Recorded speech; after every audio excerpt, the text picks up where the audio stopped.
Председателот на владата Христијан Мицкоски во однос на македонското членство во Европската унија и конечно формирање на политичката влада во Бугарија рече дека македонската влада останува на своите позиции, дека членството треба да се исполни според постигнувањата, а не според билатерални спорови. Зборуваме за дел од вчерашното интервју на премиерот Христијан Мицкоски. Да започнеме со ова како едно од можеби најважните и клучни работи поврзани. Апсолутно е најбитно за нас. Нели неговото гостување. Тој кажа тука една работа, вели немам никаков проблем да иницирам средба со новиот бугарски премиер Росен Желјасков. Мислам дека сега добро го кажав. До следниот пат јас мислам дека нема ни да се прашуваш. Да. Значи, вели немам проблем да иницирам средба со него и да започнеме преговори. Тука тој престана да говори за другата страна и да вели дека нели тој процес кој го имаме ние со Европската комисија и отварањето на преговорите треба да биде предвидлив. Точно е, другите земји членки имаат таква среќа, иако да кажеме на Србија беа променети и беше променета рамката во текот на преговорите, така да и оваа гаранција мислам дека е попуста, бидејќи може други земји членки нешто друго да ви побараат во текот на ова, но нашиот страв не доаѓа од Холандија и од Франција, туку доаѓа од Бугарија и нели барањата кои се однесуваат за нашата државност, за нашата историја, идентитет, јазик и така натака. Во моментов нели на маса се оние уставните измени кои што нашата страна инсистира да бидат со одложено дејство, односно да бидат процесирани, да бидат сега изгласани, да бидат ефектуирани откако ќе влеземе во Европската унија, додека пак бугарите а во моментов и цела Европа, значи Европската комисија, да бидеме фер до крај, инсистираат тие веднаш да бидат. До сега вакво барање немаше од наша страна. Во ваква форма барање за уставните измени немаше. Видите, кога беа преговорите, кога беше францускиот предлог, имаше тогаш, имаше иницијатива, имаше од наша страна иницијатива за уставните измени да бидат со одложено дејство, имаше и тогаш, но тоа не беше прифатено во тој момент.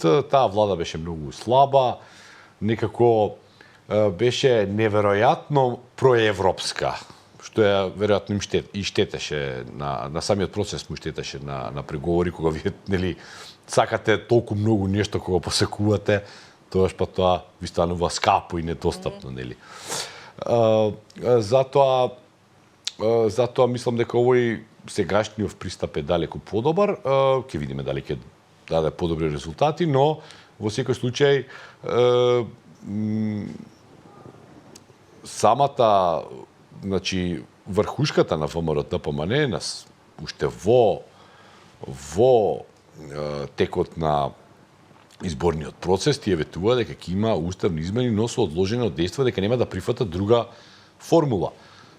Откако се нели дојдени на власт, формирана е владата, тоа е официјалната доктрина на нашето Министерство за надворешни работи, на премиерот во нели тој домен од надворешната политика и да кажеме тоа сега за сега не дава некој резултат, но можеби, не знам, во блиска или во на среден рок би можело нешто да се промени во таа ситуација, иако сега за сега од Бугарија нема никаква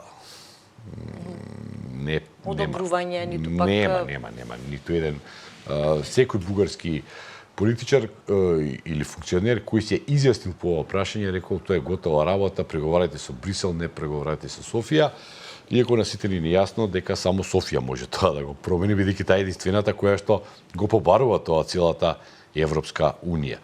Сега ќе видиме тоа дали ќе има некаков дали ќе има од тоа некаков резултат. Да, новата влада во Бугарија како ќе влија, има ли никакви новости? Не е таа стабилна влада, не е таа силна влада, да, таа е формирана од неколку коалицијски партнери кои во текот на кампањата изразуваа еден куп на лоши зборови едни за други.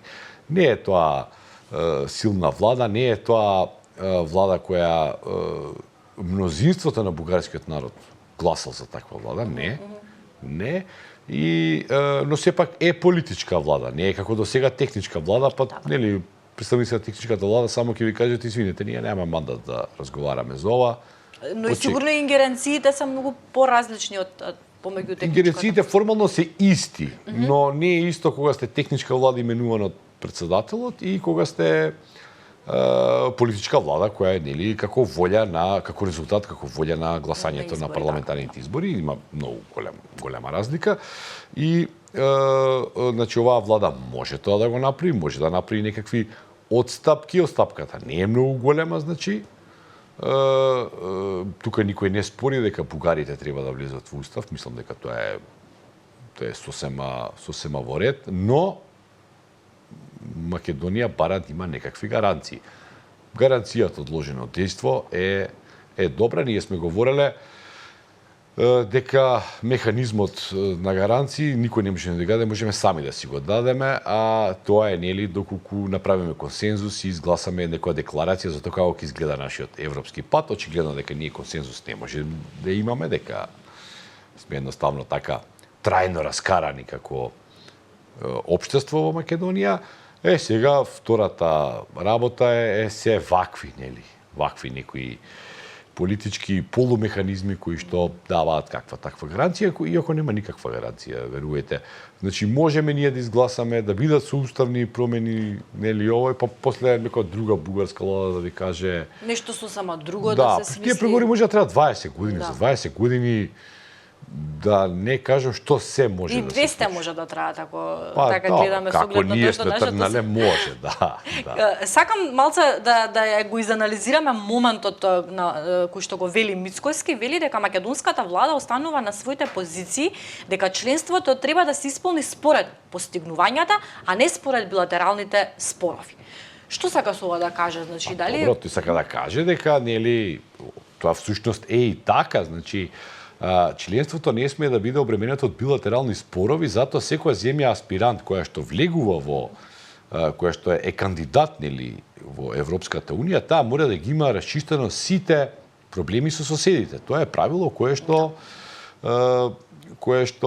во Европската унија нели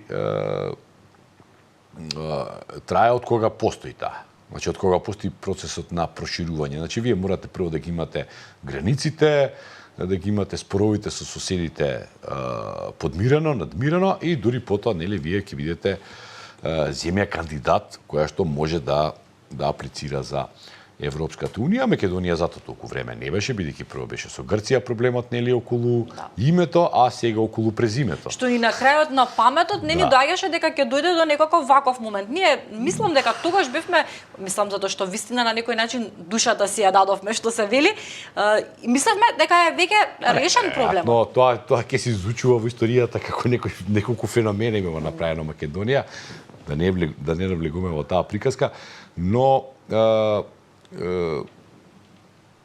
значи вие морате со соседите да ги завршите сите билатерални проблеми за да станете земја членка кандидат и потоа нели постои еден еволуцијски процес, има неколку таму како да кажем кластери кои што се однесуваат на разни полиња, една економија, друга развој демократија, не знам, правосуден систем и така натака, здравство и се тоа што треба и се е тоа во ред, се е тоа супер. Но ете Македонија за прв пат во историјата на ЕУ доби значи билатералниот спор кој не бил решен во меѓувреме или не можел да се реши, влезе во преговарачката рамка и самата можност, тоа исто така новитет, дека преговарачката рамка може да се менува во текот на процесот, што не беше така случај пред години, например, исто така може да остава простор ние да се плашиме дека во иднина тој процес би бил закочен со некое ново максималистичко лудо барање кое што и сега како тоа пластично изгледа. Вие знаете например дека Бугарија ја негира сопствената улога во депортацијата на македонските евреи во Втората светска војна. Се што ние треба да кажеме некоја идна наша не баш многу силна влада која е многу проевропски настроена, што треба да каже дека македонците ги депортирале Да. македонските евреи во Треблинка, мислам. Значи, не е само депортацијата проблем, тука се работи за донесување на антиеврејски закони. 2 закони кои се изгласени во Бугарското национално собрание и кои што се ефектурирани на оваа окупирана територија. Потоа, правење на списоци, нивно насилно земање од домовите, носење во соберни центри, потоа ставање во вагони во кои што, мислам, стока да ставите, тешко дека ќе преживее. И сега, ние и за тоа да преговараме утре. Мислам, нели? Да.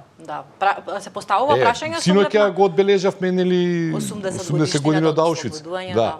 Па имаме ние наш Аушвиц тука. Сега, бугарската официјална страна тоа го тврди.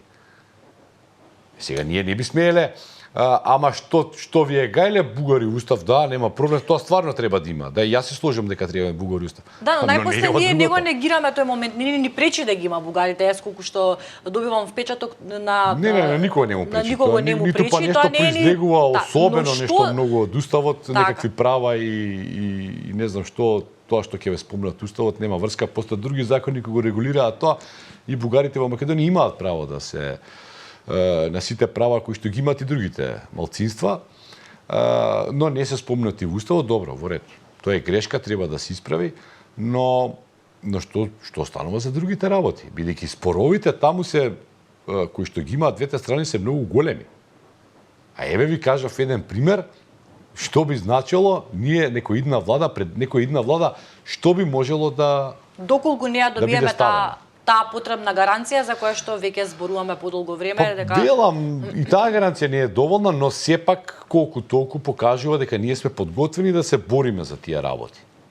А ако ние чисто така прифаќаме се што ни се сервира, на крај ќе дојде тоа.